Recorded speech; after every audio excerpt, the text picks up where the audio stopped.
I'm Michael Donovan, Assistant Teaching Professor at ASU's College of Health Solutions. In particular, I am the Program Director for CHS's Biomedical Diagnostics Program, and I have a strong interest in the legal and ethical impacts of new technologies, including AI's impact on modern medicine. I am delighted to join you today as the moderator for the second in a two-part series on the use of AI in medical education and clinical practice. I'd like to thank you for joining our Health Talks webinar brought to you by the College of Health Solutions at ASU. Our college works to address the challenges facing people and communities to stay healthy, improve their health, and manage chronic disease. These health talks are one way we serve the community with timely and relevant educational information that also provides continuing education credit at no cost. And now for a few quick housekeeping items. First, this session is being recorded and will be posted on our website, asuhealthtalks.com. After the panelist presentations, I will moderate a question and answer session. Please submit your questions using Zoom's Q&A feature and not the chat box. Finally, you will receive a brief survey asking for your input about today's webinar. If you are requesting continuing education credits, this must be completed in order to receive credits. If you did not apply for CEUs, we would still appreciate your feedback to improve our series. Joining me today is Beza Merid. Beza is an assistant professor in the ASU School for the Future of Innovation in Society and the director of the Digital Health and Racial Justice Lab.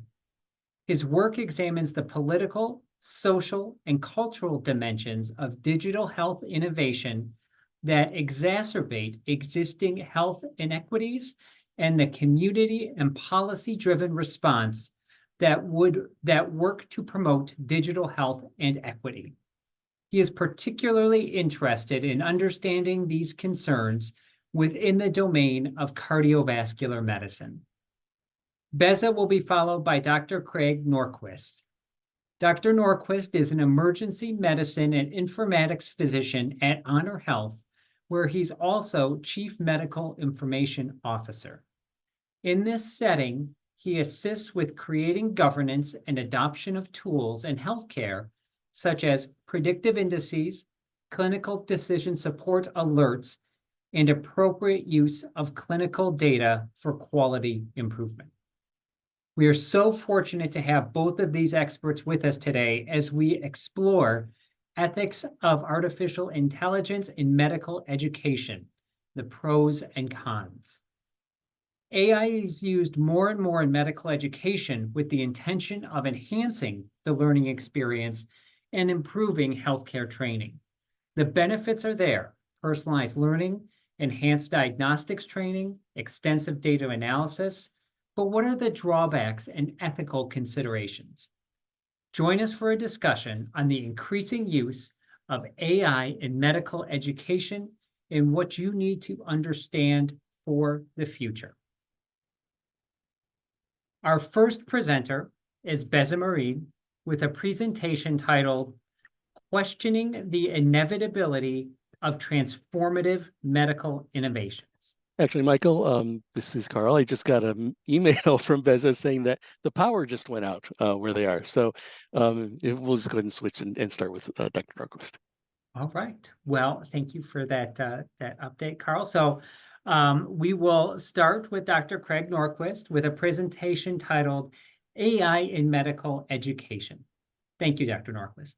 Sure, absolutely. And yeah, appreciate the fact that we can change up on the fly. Yeah, I was not able to come up with a clever title. I just decided to just jump right in and talk about artificial intelligence in medical education. Myself being a physician, I took the approach initially and tried to change of how will this impact training of physicians, but recognizing our audience as many more varieties of medical specialists, technicians, informaticists, librarians, everybody it actually is applicable to almost all of us in the medical education or medical field. Really quickly, background on me or foundations of medical education, right? So most of us in training to become a physician, we had to do an undergraduate degree or at least get these prerequisites taken care of, where there's math, science, biology, chemistry, just in order to be able to apply to medical school. And that really was intended to give us a foundation to build knowledge on.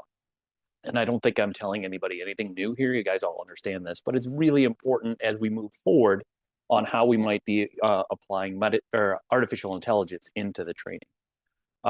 Some of these courses, while you're going through them, definitely seem like they're arbitrary. And then some of them actually might even be discriminatory, right? And I put in here, is it more important for me as a physician to understand organic chemistry? Or is it more important for me to understand the ethics of unfair distribution or access to care in regards to social determinants of health? Some might argue that my understanding of organic chemistry is probably not as important as how I can better provide care to people who are in most need of that care and how to make it easier for them. But then breaking it down into medical school itself, 2 years of science, anatomy, pathology, physiology, kind of classroom coursework, followed by 2 years of rotations where you actually are witnessing what's going on and learning what's going on from kind of an apprenticeship, so to speak, but they're very short times. And in that time, you actually have to figure out what it is that you want to go into. With this curriculum, though, unfortunately, it doesn't lend itself for additional subjects. We had a pre-call, and I was talking about how my medical school was bragging at the time that we had additional coursework in nutrition. Well, the truth of the matter was we had 4 hours of nutrition training, and it was on a Saturday morning, and it was optional. But that too was so innovative at the time that they were bragging about trying to add more to the curriculum. And most of the time when somebody introduces something that needs to be taught, you're faced with, well, what do you want us to get rid of? And it's really difficult to get rid of some of those existing courses that are there. But you could also consider, ethics aren't formally taught in medical school, nor is wellness and provider burnout prevention techniques. And some of that, though, is changing. And then followed by that, for the physicians, we go into residency training. And residency training is an instance where you actually, the see one, do one, teach one methodology is really how we learn a lot. You've had the foundations and the teaching of what it is to understand pathology, but now you're in it and you're actually watching colleagues do things, and then you do them, and then you teach the next person. Maybe not optimal, but it actually has worked. But unfortunately, medical education for physicians hasn't changed significantly since what's called the Flexner Report back in 1920s. So how can we improve medical education? Obviously, the use of artificial intelligence is certainly one way that we could do this. We might be able to enable more personalized learning, as Michael mentioned. We can come up with in-depth cases without having to reveal the privacy or security of somebody who's actually had that disease actually happen to them. And then we can also understand better who is learning what and how much they actually should be improving in different areas and personalize that learning for that individual. They can create more diverse and different cases for a case-based learning.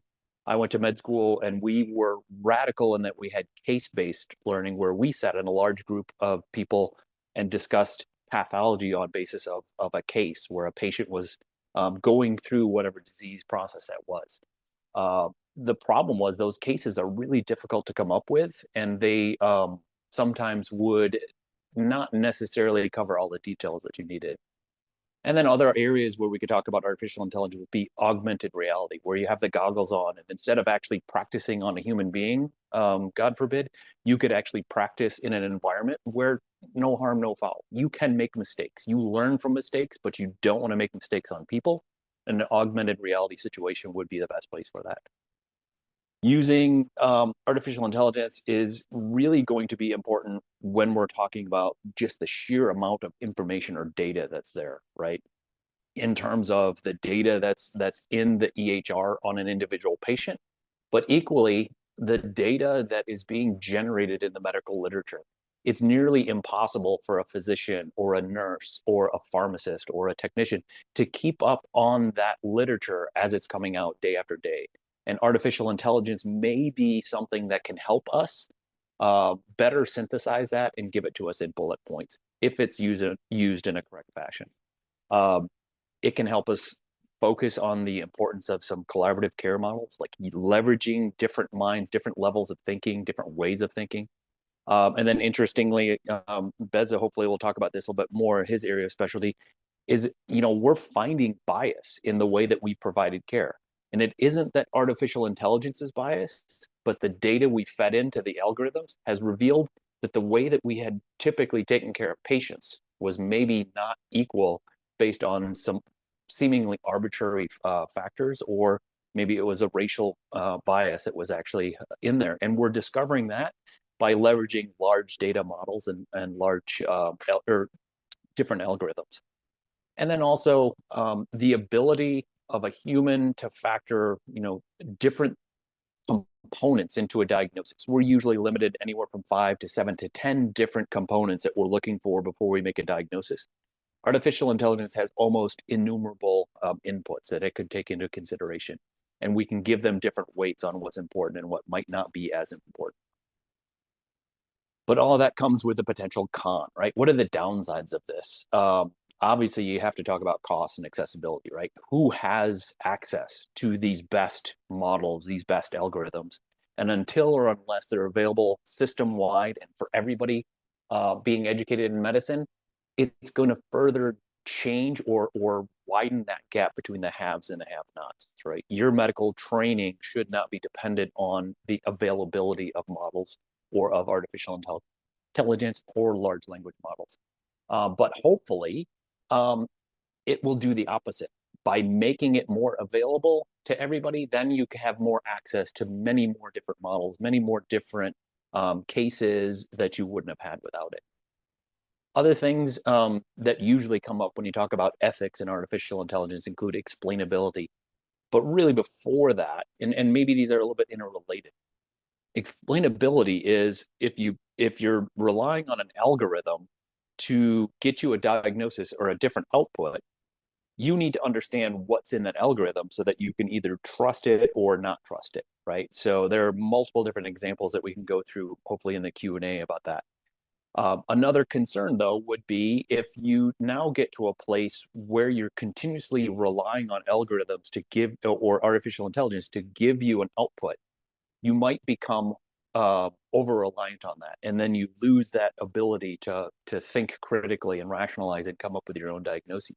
And what happens, when your power goes out, like what happened to Beza just a couple of minutes ago, how then can you respond? How can you be as good of a healthcare provider if you don't have access to these tools that you become reliant on? There's been a lot of comparisons, and there continues to be comparisons between the medical industry and the aerospace or the airplane industry.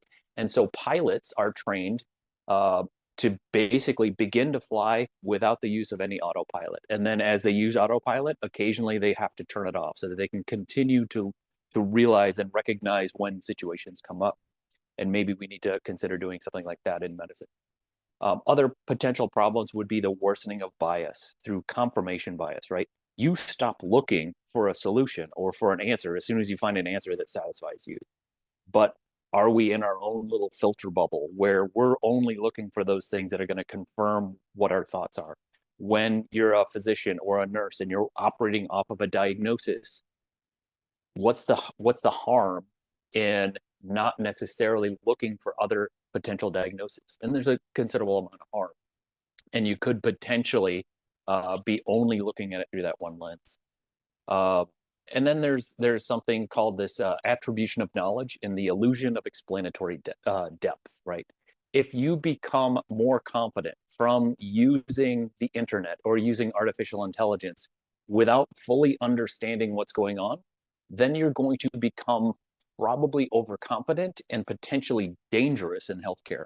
And so what we need to do is ensure that people aren't relying on the information that they're getting from either a Google search or a chat model, like a large language model, to think that that is information that they already knew and that they're now even that much more confident in it. And I gave a couple of different articles here that have been written. Some of them were as early as, you know, the early 2010s, and then some of them more recent are when people are actually having this illusion of explanatory depth, meaning, you know, if somebody is very confident in the knowledge that they have. An example frequently given is, you think you know how a bicycle works. And when you ask them to draw a picture of a bicycle, they give you some ridiculous concepts that don't work. And that's fine if you're talking about a bicycle and nobody's going to design their own bicycle.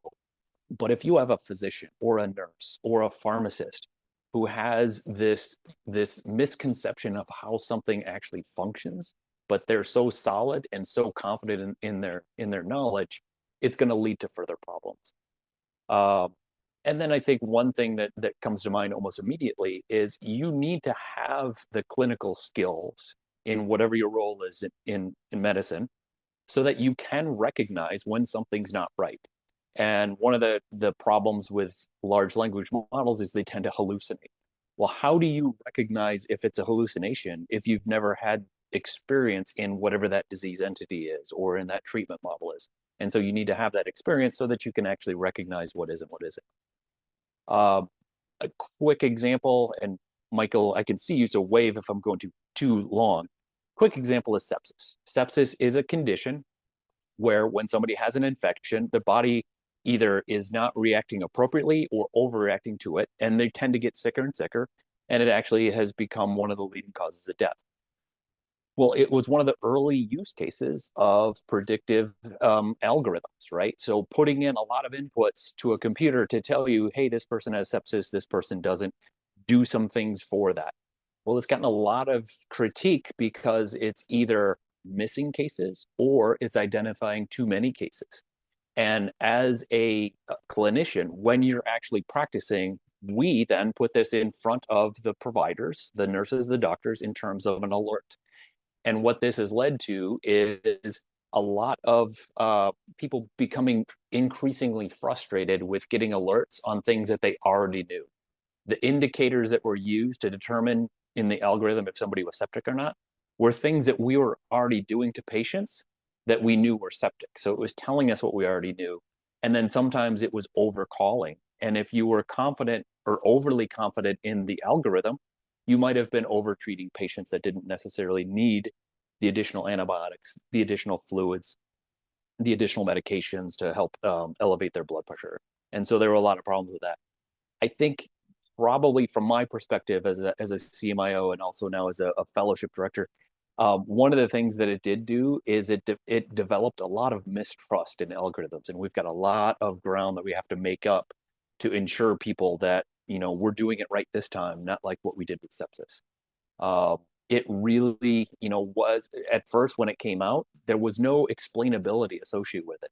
So, you know, hey, your patient has sepsis. Why? I don't know. The indicator said it was, right? It's really difficult as a caregiver to really believe that.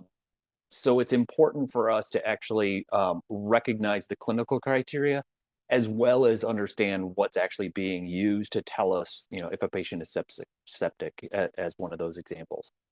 But moving forward, what do we need to do? And I do think that it's inevitable. It's actually already happening. Michael already gave some examples of how it's actually benefiting.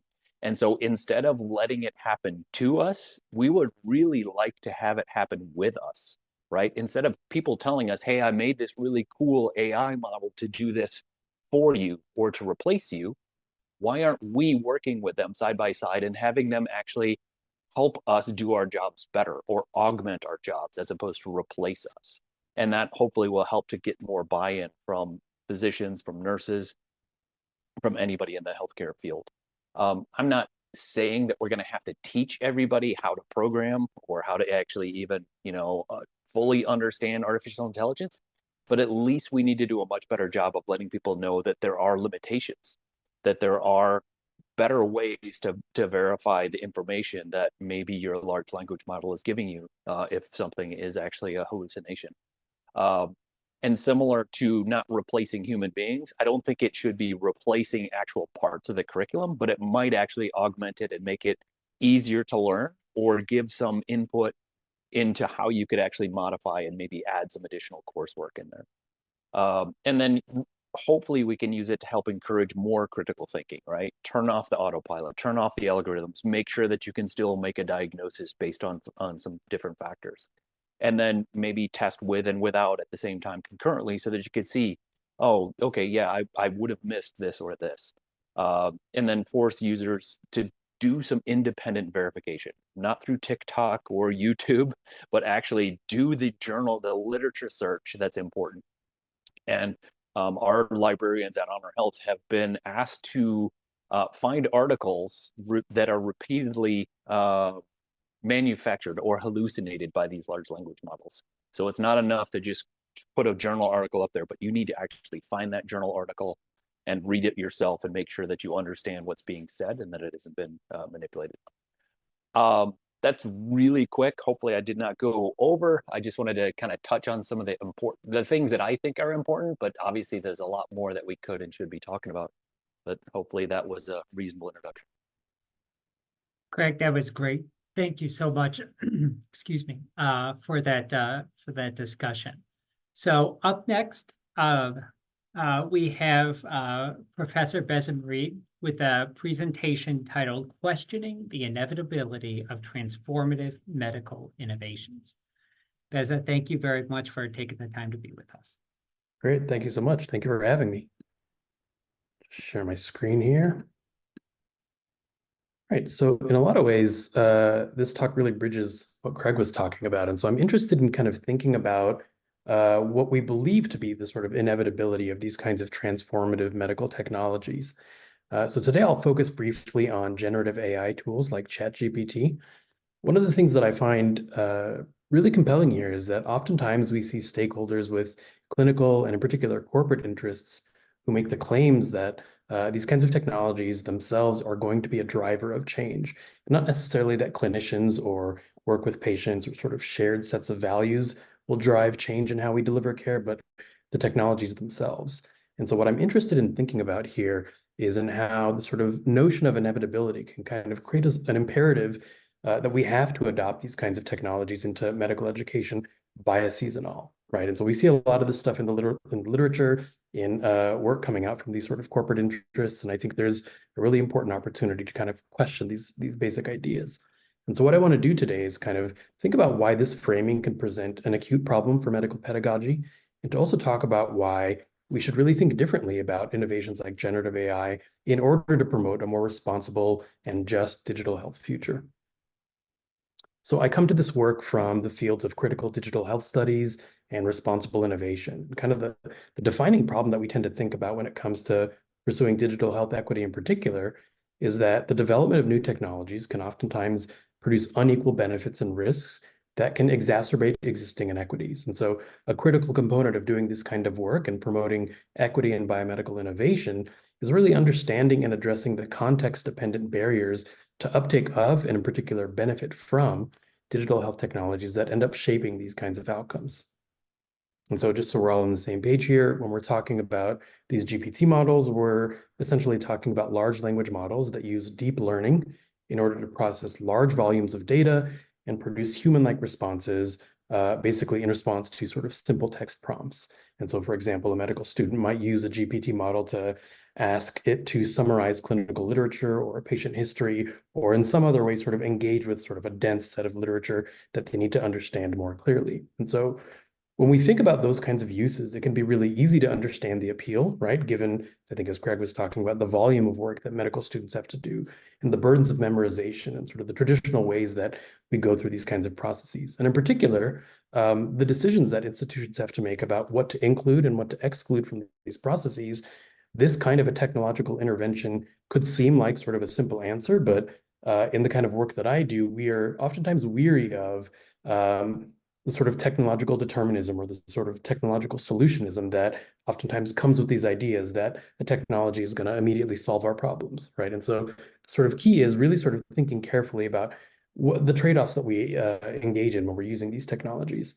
So when it comes to thinking about how medical students may be already using these kinds of technologies, I think one of the sort of central appeals is trying to expand the ongoing work of precision medicine, right? So promoting a frictionless and efficient learning environment where you can go through these large volumes of data, thinking about reviewing and summarizing literature and getting the practice of working with clinical decision-making software.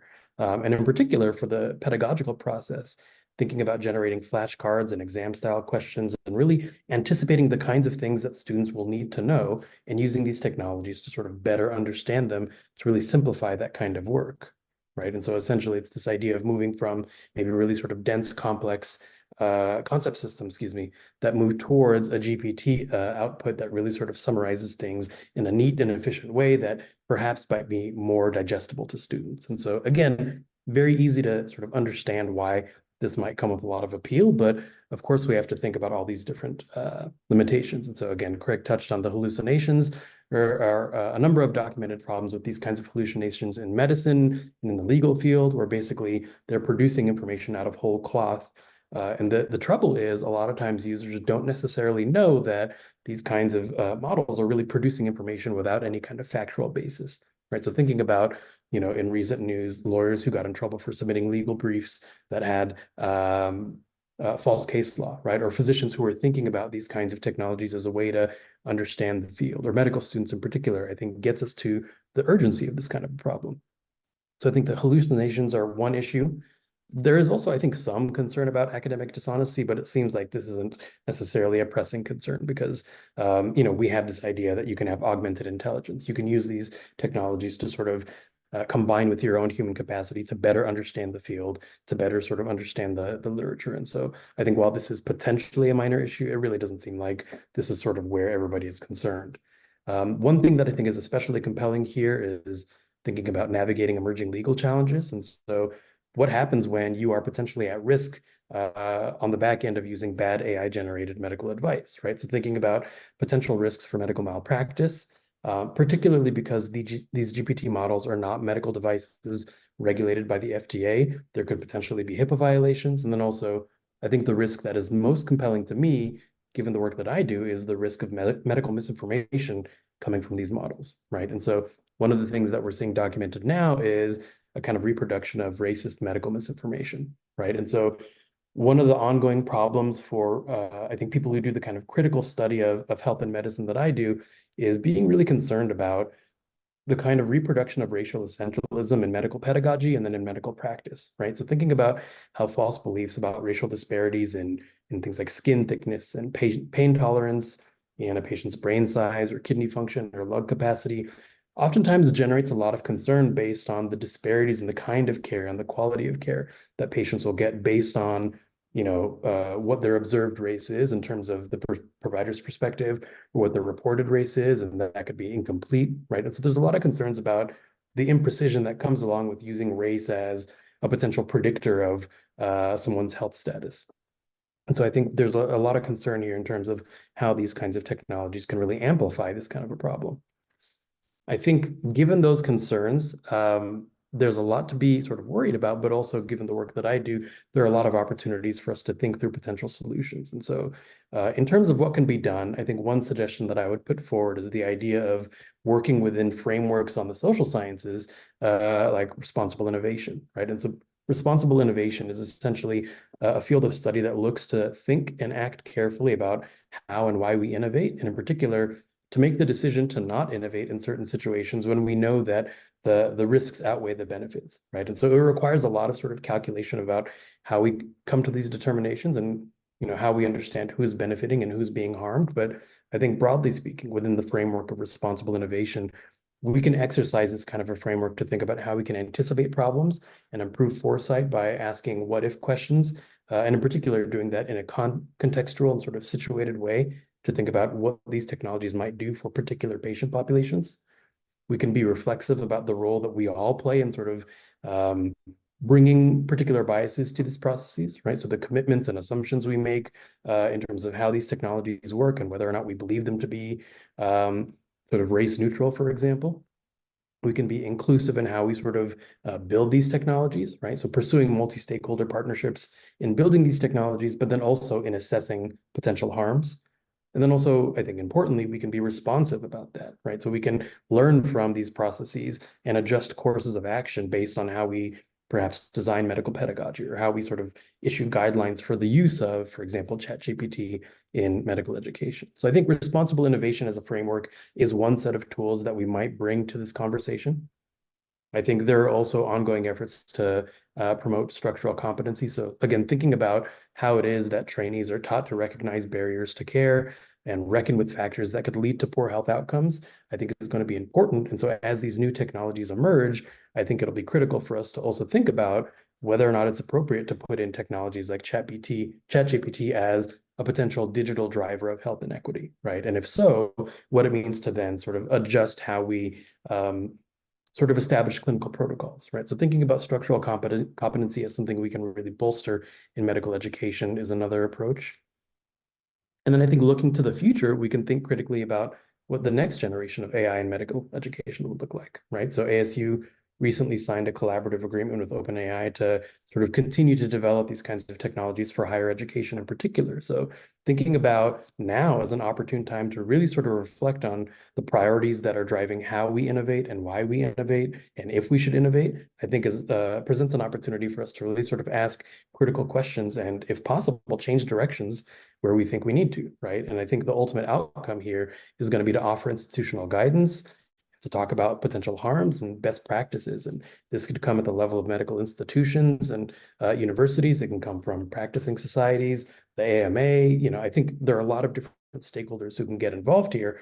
But I think ultimately what we have to do is recognize that this is something that has to be sort of a shared collective responsibility, right? I think a lot of times in the work that I've done with physicians in my past research, there seems to be, I think, a sense that the work in front of us is the work that we're responsible for, right? We're designing a technology for this patient population. We want to improve this particular issue and pursue this particular health outcome, right? But if we kind of broaden our view as to what our responsibility is and sort of think about these other ethical and sort of social domains, we can, I think, have a broader impact based on the kind of sort of social and institutional power that I think a lot of us share.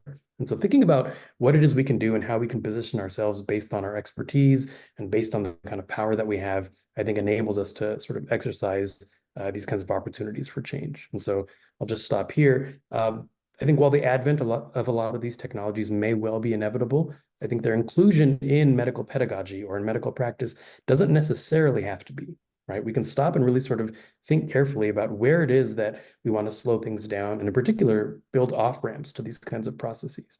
And if a technology is deemed to be harmful, either by clinicians or by patients themselves, I think we can think about what it would look like to really try and build this kind of an off-ramp and work to actually sort of structurally build a more just and kind of equitable digital health future. So I'll go ahead and stop there. All right. Thank you so much, Beza, for that for that discussion. So now we've got a good amount of time for some robust discussion to follow on. So we've got a couple of questions in the Q&A box, and we'll start with Dr. Sklar. He indicated, since the internet and AI make memorization unnecessary, how do we change our educational models and assessment to focus on what is important to learn? There may still be some things to memorize in medical education. How do we figure out what those things are? Craig, you want to start? Yeah, I'll jump in. I mean, I maybe unfairly had the opportunity to look at that question while Beza was speaking, but I still don't know that I have the answer. But one answer would be maybe even my approach in medical school back in the late 90s was, there is so much information. There's no way I'm going to learn it all. But if I can learn how to access it quickly, then I can make the right decisions. And so perhaps instead of focusing on memorizing facts, memorizing medications, memorizing diseases, we need to teach people how to think critically, right? If the internet is there and it's at your fingertips, or we have better, interactions with it, that we can get that data or the memorization topics easily, then me as a practitioner should know that if I use this medication in this instance, I know how the medication works, I know the impact it has on different organ systems, and then I can rationalize or I can reason what would or should happen. given the fact that I'm making those connections appropriately. And I think it's that needs to be focused. How do you make the connection of disease, medication, what happens? Disease, social situation somebody's in, medication, will that work? That's how we need to think, right? The traditional model is you have type 1 diabetes, you need insulin, here's a prescription for insulin, not even considering that this person does not have a refrigerator or doesn't have doesn't have a house, they're unhoused, they're living under, out in the public, and they don't have a means for refrigeration. You then, you could potentially just be frustrated by that. It's like, well, it's not my problem. I wrote the prescription. I'm caring for this diabetes with the way that I memorized how to do it. That's not sufficient. And I think that maybe is something that we could do. We could start to really focus on the critical thinking skills and how do you take care of somebody when they don't have this situation? What could you do? That hopefully that helps. Absolutely. Beza, what did you want to add anything? Yeah, I would just add that building onto that idea of sort of thinking critically, I think it's incumbent upon all of us to really sort of accept as our shared responsibility the idea that we can understand those social determinants of health and increasingly the digital determinants of health, given that these kinds of technologies are increasingly foundational just to how we deliver healthcare and how patients manage their own health, right? We can understand that there are disparities in sort of structural conditions that decide whether or not people have access to these technologies or if they can afford them. There are decisions that patients themselves make to either use or not use the technology based on their own calculations of risk, right? And so, for example, if you're promoting a technology that perhaps uses a surveillance mechanism that a patient doesn't really want to be subject to, they might not want to use the particular technology. And I think for a clinician, you might be perhaps frustrated that you're not getting the data or you're not getting sort of the buy-in from a patient, but understanding the kind of broad suite of considerations that patients are making as to when they are sort of using particular technologies and when they're in particular not, I think we have a better understanding of sort of how to be more robust in sort of how we provide care. So I think the critical engagement part is really sort of key there. So actually, as a quick follow-up to that, so I mean, is that really any different than kind of modern day informed consent? I mean, going to a patient and saying, we want to monitor your blood pressure remotely, and the patient's like, I don't want that technology in my home. I mean, is that one of those situations where the healthcare provider's got to say, all right, well, here's the risks of not enabling this type of monitoring, or and I mean, we might miss something really important. Yeah, so I think the next step has to be understanding that there are oftentimes rational reasons for those decisions, and then also engaging in kind of broader action to try and do something about it. And so that's where I think the kind of coalition building sort of component comes in. And so rather than saying, these are what the risks are, these are what the benefits are, perhaps we'll move to another remote monitoring device, I think there's also an opportunity for clinicians and people who are working in health services and all kinds of research spaces that are sort of cognate fields to understand that they could then take that kind of data point and say, patients seem to have trouble with this kind of technology or they're wary of this. What might we do to sort of create a more sort of supportive policy environment or hospital system environment that promotes other technologies or creates flexibility in the kinds of protocols that we have so that a patient isn't just sort of left out in the cold if they're not going to use this one particular technology. And Michael, I think another point that gets missed is a lot of the companies that are developing these technologies are offering it to both health systems, physicians, and users without being as upfront about what they're going to be doing with the data. And so that might be leading to some people not wanting to accept it. It certainly comes up a lot here at HonorHealth. I mean, people are coming to us as like, hey, we'll let you use, our servers and our algorithm or this or that, and all we need is all of your data. And if you aren't really thinking about it, it seems appealing because there's some really neat stuff out there.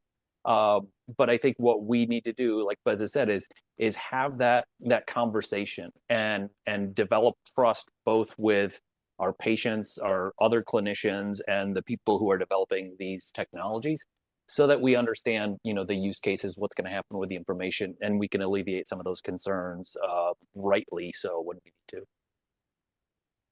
Absolutely. So actually, I promise I will get to another question in a second, but I guess, for both of you, is there a right to be forgotten? So if that data is there, and let's say I've been to an HonorHealth Yeah. facility, and I haven't been back in a while. I'd actually, for the last 5 years before I came here, I worked at Dignity Health. But if my data is there, is there a right for me to ever be forgotten from your medical records? I'll let Beza Donovan speak first, and then I'll, because I'm not, I mean, I think it's a really fascinating idea. So I think one of the things we see with the advent of a lot of these novel digital health technologies is sort of the production of vast amounts of data. And a lot of patients are concerned, particularly about the control of their data. With certain devices, you don't own your data. You can't necessarily access it unless the device maker grants you access. And in other situations, it's sort of a little bit more fluid. But one of the things that we tend to see is in certain communities, there are efforts being made to sort of just reimagine that kind of relationship to data ownership and control and authority altogether. And so if we think about movements like indigenous data sovereignty, there are ways of thinking about using like blockchain technologies to kind of distribute authority so that the decisions being made about who has access to these kinds of data, and if it's sort of imaging or genomic data or whatever it happens to be, those kinds of decisions can be made primarily by the people in communities who are sort of concerned with these issues, right? And so rather than being subject to whatever sort of data protocols a company might have or a hospital system might have, there are ways of kind of reimagining either through technology or perhaps through abstention or other sort of relationships with data. There are ways of reimagining these kinds of things altogether. And so the right to be forgotten could be interesting sort of as an application here. But I think it's one among a lot of different approaches to just kind of like radically sort of turning this thing on its head and saying, what else could we do? Right? Yeah.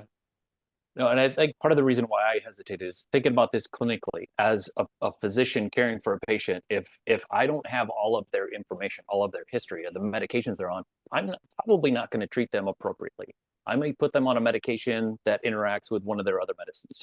So there's that component, but then there's the component of I want to be forgotten so that my data isn't used in these algorithms that could be used to help improve care. So if you were forgotten, then you're a member of this society, and there are certain norms and mores that we follow so that we can all benefit and improve. It's kind of a struggle. It's like, well, yeah, half of our patients decided not to let us help improve care with their data, so we're going to then have more biased models, right? Are we excluding the people who are either more or less educated because they don't want us to use data? It could go either way, right? So we'd like to have a vast and varied background of our patients when we're running these models, when we're doing scientific research, but sometimes you can't, and you just have to be able to, so once again, have that conversation and explain to them, nobody will, hopefully nobody will ever be able to get your information and use that against you. So I'll just add quickly, if I can. Another interesting dimension of that is a couple of years ago, there was some reporting by ProPublica that talked about how health insurers are just vacuuming up vast amounts of data about health, just that they're scraping from social media and sort of people's online presence. And so as we think about these like new models of control, what makes it difficult is, yes, I think the clinical perspective that Craig is talking about, but also just the vastness of how much of our information is out there, right? And so it becomes difficult both for clinical decision making and then also as a practical concern, how it is that we might reimagine these things, but perhaps still important to try. All right, thank you. So the next question, do you think AI should only be used in certain types of diseases, given that people do not always present the same symptoms for the same disease? So I think it's going to be increasingly difficult to place arbitrary limitations on artificial intelligence, right? As it becomes better and smarter and more capable, for us to say, I want you to only work in diabetes. The people who have diabetes also have kidney disease, also have heart disease, also have different components.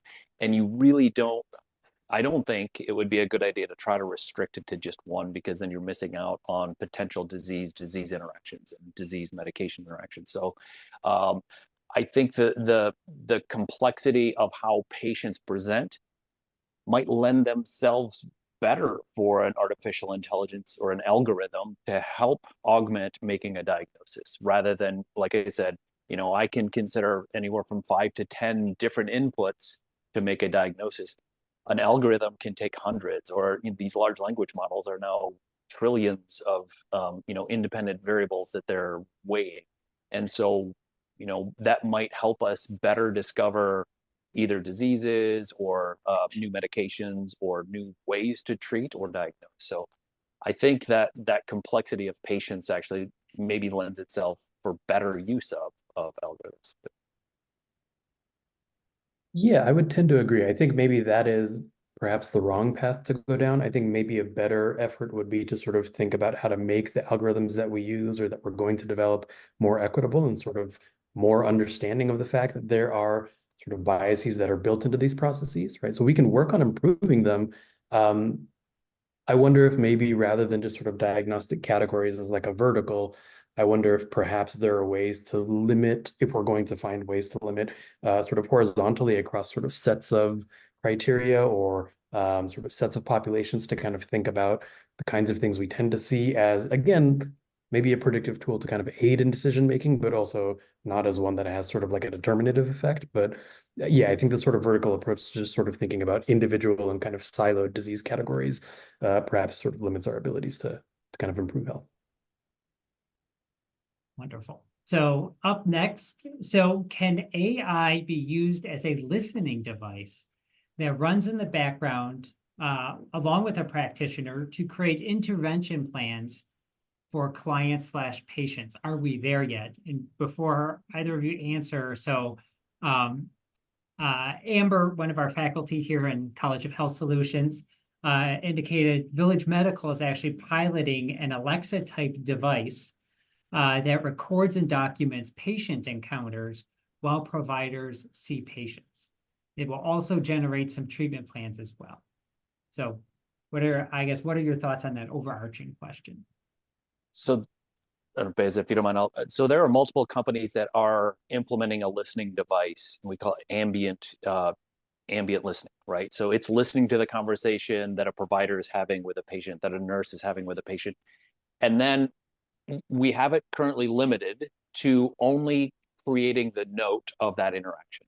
Mm-hmm. And I would hesitate to have it start to recommend interventions. So is that kind of like a remote scribe, basically? Yeah, it's a digital scribe that listens, but they're becoming increasingly sophisticated that it can make a note that looks just like my previous notes. It can review my notes and say, oh, Craig likes to do this, and he has this. And when I, then have this conversation, it actually even excludes some of the superfluous conversation that we have. Like I did a demo where I was talking about how the Suns had dropped their last 3 games or whatever, and that I'm a diabetic and I'm sitting on the couch eating candy and I can't stop going to the bathroom. It captured the important points about diabetes and the fact that I was urinating more frequently. Didn't say anything about the Suns and how Kevin Garnett's been a letdown or anything. So interesting, right? But when it starts, so the caution I have as a physician, when it starts to make recommendations or suggestions on treatment, I, as a physician, if I'm using that technology, I am the one who's liable or responsible if it made a wrong decision, if the patient actually suffered a bad outcome, not the technology company, not the recommender company, but myself. I'm going to have to answer as to why that was right. So unless I have gone through and very diligently looked at every interaction and every recommendation, and it's only recommending those things that I have 100% confidence in, I would be very hesitant to have something non-human. And we always use the term human in the loop, right? And that's where I, as the doctor or the nurse in the loop, can read through whatever was transcribed, and then it might make suggestions, based on the fact the patient has diabetes and is urinating more frequently, maybe their glucose is out of control, or, whatever those might be, as opposed to, start increasing your insulin dose or go on a different medication or whatever that is. We don't want it to be that advanced until we have a much better system of checks and balances and trust. Yeah, I think the can we question is really interesting. I think the one that's maybe more in line with the work that I do is should we, right? And so thinking about what we know about where that data goes and sort of who has access to whatever recording is made, and then also beyond, I think what Craig is talking about in terms of professional liability and sort of the clinician understanding sort of what their responsibility is. I'm interested to know how a patient might understand sort of what vulnerability they have in that situation, and then also how that vulnerability could be sort of contextualized or situated. So based on, who is particularly concerned with or sort of at risk of some kind of surveillance function, right? I would be personally worried about that kind of a situation, and I would not want it sort of in the clinical encounter, but also I think from the kind of professional's perspective, yeah, I'd be really concerned about sort of what happens to those data and then basically who is in control of them. Absolutely. All right, so here's our next question. Any service learning tool database must separate from a complete researchable database source, perhaps something similar to a more restrictive AI that includes a data set that is made specifically for training these individuals for information that is deemed the responsible or ethical medical decision versus concrete medical details. Let's see here. All right, major companies are already have patents on AI, and in my opinion, healthcare should have whatever AI is needed to appropriately and accurately use it. Do you think there will be issues with getting these companies to allow this industry what it needs? There's a lot in there, right? Yes, there was. I think you have to weigh the fact that we're in a capitalist society, and most companies have to make a profit, otherwise they're not going to exist. And in order to make a profit, they have to patent some of their technology, and that might make it more restrictive. But I also think that their technologies are not going to be useful at all unless they collaborate with those of us who are taking care of patients, right? So many times somebody comes to us with a technology they created not even understanding healthcare, and they want me to buy it, or they want us to implement it and test it for them. It's like, that's not anything that's of concern for us. But if we're working in collaboration together, using the ideas that we have, the frustrations we have as people who are delivering care, then as they move forward, then I think we could see a better sharing of that technology, right? So hopefully then those kinds of use cases, algorithms, AI technologies may be a bit more affordable because we've helped or we've contributed in that. And that's maybe a nicer way of saying, like I said, we have got companies coming to us saying you can use my algorithm for free and all I need is your data. It's not that far, but also not, here, I made this algorithm for the good of humanity and it's free for you to use and, save money on. Somewhere in between is kind of where we need to be. Yeah, I mean, I think this is one of the challenges of the kind of market-driven innovation system that we have, because a lot of times we're innovating either for the sake of innovation, and that's sort of the culture of biomedical innovation that we have, where we have to sort of conquer newer and further frontiers, or because of a profit motive, right? And so in thinking about what it means to maybe sort of give these companies what they want, I think we have to, again, be mindful about sort of what those trade-offs are. There are opportunities, I think, to kind of collaborate with them and not just to have clinicians work with device makers or these companies to better serve their particular needs for the kind of the data they need to gather, but also to work with the public and work with patients in particular, right? And so I think that's another kind of critical perspective that needs to be sort of brought into this process. So as we're thinking about what those trade-offs are and what the balance might look like, I think clinicians need to be there, but also I think there has to be a sense of what the public thinks and what patient communities think as well, because if we're trying to understand sort of how best to sort of bring in these kinds of technologies, I think that is sort of a necessary perspective to make sure that in addition to, I think, the flags that clinicians and clinical teams can raise, I think the public also has to have an opportunity to really sort of voice what those kinds of concerns are. And there needs to be kind of a blending of those kinds of thinking to better sort of, I think, align how we innovate. Right. So here's an overarching kind of question. Are there things you are hopeful for AI in the future of healthcare? It sounds as though the merge of having medical professionals involved is still in progress. But as someone who is somewhat scared and or intimidated by AI, I think it will be interesting to hear the other side as well. Beza, do you want to go first, or?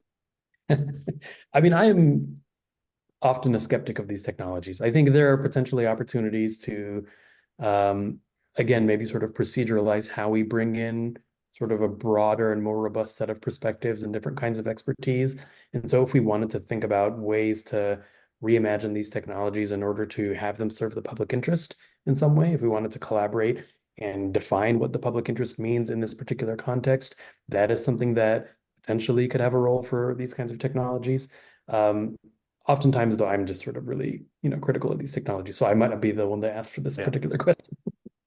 And I might even take the opposite approach. I'm very optimistic and excited about the possibility as long as we're working together, right? So like I said, I'd much rather work with it than have it working, against me, or, so often they kind of, they challenge physicians with these AI models, like, oh, it just passed the medical exam better than most physicians. It's like, that's not helping me. It's not gaining any trust. But if it's working with me to make me a better doctor, not to replace me, then there's incredible possibilities, right? So many times, a lot of our interactions or our daily work in medicine are very redundant things, very protocol-driven things that drive the doctors, the nurses, the techs crazy, right? It's like, how many times do I have to do this? And it's the same thing time after time after time. And if 60% of it is that, let's offload that to a machine, have a machine do that, so that now I can actually think more critically. I can spend more time talking to patients about the Suns and Kevin Garnett or whatever, and have a much better interaction with them. And I think, though, that, it's not an all or none, right? I don't think anybody's advocating for that, but it's for the right application at the right time. And then we continue to work on it. We continue to stay involved so that we're optimizing it and iterating on it and making it work really well. One thing that we're doing is we're working with a company which is going to be using a lot of our kind of post-operative and post-care protocols. So it's ingested all of this. And then it's going to be helping our care navigation center. So basically, if you're a patient, you just had a knee replacement, you went home and you had a question, you would call our care navigation center, and a person would get on the phone, they'd open up a book of protocols. It's like, oh, you're one of Dr. Smith's patients, you had your knee replaced. You want to find out if you can take Tylenol and ibuprofen. He says only Tylenol, no ibuprofen. A computer can do that. And this company is actually using a regulated large language model where it's taking our protocols and Dr. Smith's recommendations and then using voice instead of text and actually speaking to the patient on a chat bot that's a true chat. And I'm helping with them to kind of come up with, well, where are these concerns? And it's very clear that if a patient asks a question that's not in the protocol, it pushes that out to a human being. So now they have to ask that question to a human. The bot is never going to say, sure, go ahead and take some Aleve as well as ibuprofen, and why don't you take an extra Percocet because I did that. We're really careful to not let it kind of go off the rails. And I think by unloading that for those questions that are routine, that we already know the answers to, that are very low risk, I think we can offload some of that burden so that people can actually get through the calls that need to go to the nurse or need to go to the doctor and aren't going to be those routine ones. But we don't want to neglect those people who have routine questions. We don't want to say, it's in the discharge instructions, you should be reading your discharge. No, you want to be open, you want to be welcoming to anybody who has a concern, and you want to make sure that you can help put them at ease. And I think there's some technologies on the horizon that are really going to help us with that. And then it may also kind of help us as caregivers then like I said, offload some of that work so that we can spend more time with you. And I'm kind of reading ahead on some of the other questions are just that. It's like, sometimes you have an interaction that feels very prescribed, and I get 8 minutes and the doctor's staring at a computer and they're putting all this in, and the nurse takes my vital signs and does that. And it's like, I'm a machine, I'm being pushed through a production line. If a lot of those things that can be automated are automated, And I think they can be more so now than ever before with the use of these tools. Then we can actually take the time to take a breath and look at a patient and talk to the patient rather than look at a computer screen and look at lab results and stuff. We can ask the computer to tell us what are the important lab results and medications this patient's on, and it can actually do that thinking for us, and then we have to validate that's there. So I think there's a lot of potential, but not to just fall for it. We need to actually do it, intentionally and very strategic, so that we make sure that we're not missing the point of patient care. Beza, did you want to add? We've got about 30 seconds left. Did you want to add anything real quick? No, that was great. All right. Excuse me. Well, that's all the time we have for today. We encourage you to follow the College of Health Solutions on social media. It is on the screen so that you can learn about other opportunities like this one. Our Health Talk series will continue in March with Caring for the Caregivers, a dive into workplace well-being. Details and registration will be available at asuhealthtalks.com. Thank you again and have a great rest of your day.